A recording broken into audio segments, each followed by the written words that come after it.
Tree of Life o puno ng buhay. Yan ang sumisimbolo sa isang puno ng nyog dahil ang bawat bahagi nito mula ugat hanggang dahon ay mapapakinabangan sa pang-araw-araw na pamumuhay.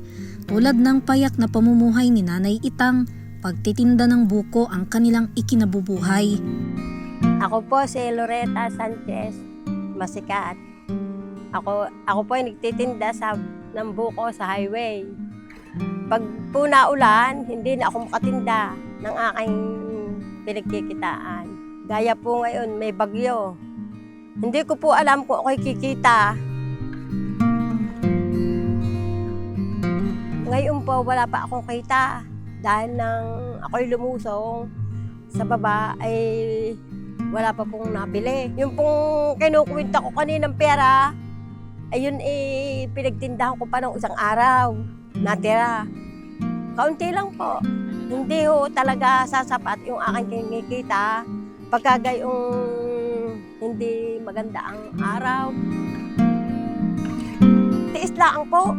Tiis kung sa isang araw makakaita ng kaunti. Salamat po. Salamat na lang po.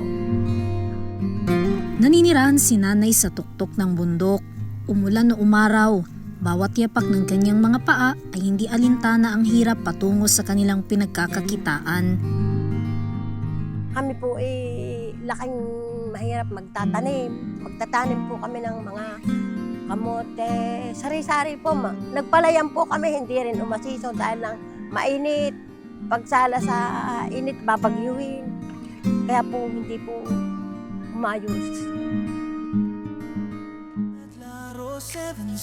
Nanay Itang, ngayong araw, papakiwin muna ng Laro 77 ang mga tinda niyong buko dahil may bit-bit ang Laro 77 ng mga regalo para sa iyo.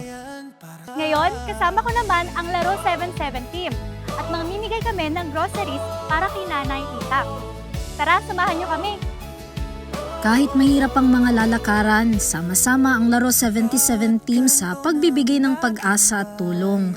Hi Nanay Itang! Magandang araw po! Kami po ay from Laro 77. Opo, so kasama ko po ang team para mamigay po sa inyo ng mga groceries. Pwede po bang makatikim ng buko? Thank you, Nay! Pero sa simpleng kumusta ka, may pag-asang muling sisibol na. Nay, ang sarap po ng buko. Fresh na fresh. Salamat po! Aside from that po, Nay, meron din po kaming merch. Kagaya po ng app na pwede nyo pong gamitin. Ito po.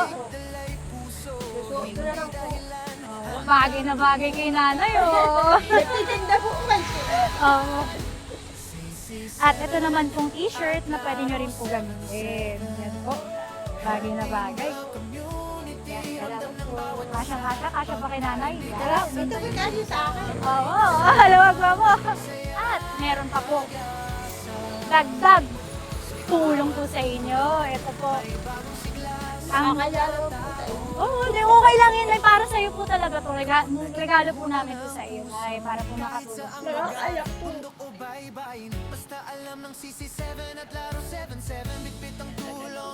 Ako, dagdag po po na yun. Salamat Kuya po sa Nanay. inyo ng marami. Sa inyo po lahat. Ano po, masasabi ko sa inyo, salamat ng maraming sa inyo. Tulog po kayo sa akin, biyaya sa akin sa araw na ito. Nagpapasalamat po, dumaan po kayo sa akin. Hindi ko po ito may mapapagirapan sa loob ng isang buwan sa pagkita ko dito. Ang buhay ni Nanay Itang ay parang isang buko o puno ng nyog na kahit anumang unos sa pagsubok ng buhay ay kinakaya para lamang magpatuloy sa buhay.